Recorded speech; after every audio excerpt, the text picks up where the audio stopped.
I can hear your voice.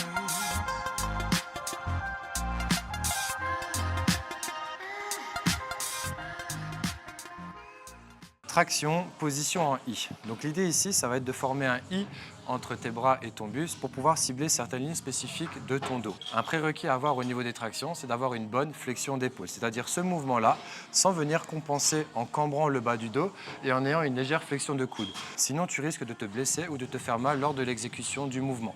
Dans ce cas-là, je te conseille de travailler sur ta mobilité d'épaule ou alors de faire un tirage vertical un tout petit peu plus en diagonale pour éviter de générer de la force en fin d'amplitude. Au niveau de la prise en main, tu vas avoir le choix entre la supination ou la pronation.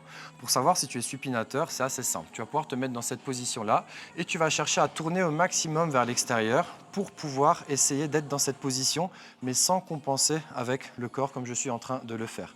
Dans ce cas-là, c'est que tu es supinateur et tu vas pouvoir réaliser tes tractions en supination. Moi, je suis pronateur, donc du coup, je vais me mettre dans cette position-là. Au niveau de l'exécution, tu vas faire attention à chaque fois bien faire une dépression de la scapula. C'est-à-dire que tu vas venir éloigner l'épaule de ton oreille pour pouvoir préactiver ton grand dorsal. Donc exemple, je suis en flexion d'épaule, je fais ma dépression de la scapula, tac, et là on voit bien que mon épaule s'éloigne de mon oreille. Sur toutes les tractions que tu vas venir réaliser, tu peux très bien utiliser un élastique que tu vas positionner de cette manière pour pouvoir t'aider et commencer tes premières tractions.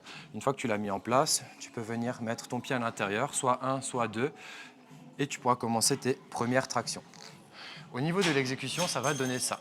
Je vais me mettre en position de I par rapport aux épaules, donc je vais prendre une largeur d'épaule, pouce en dessous ou pouce au-dessus, c'est égal, et tu vas venir te suspendre dans le vide. Dépression de la scapula, et je tire, je souffle, contrôle, 1, 2, 3, étirement complet, dépression de la scapula, je tire, je souffle, je contrôle, 1, 2, 3, dernière rep, je tire, je souffle.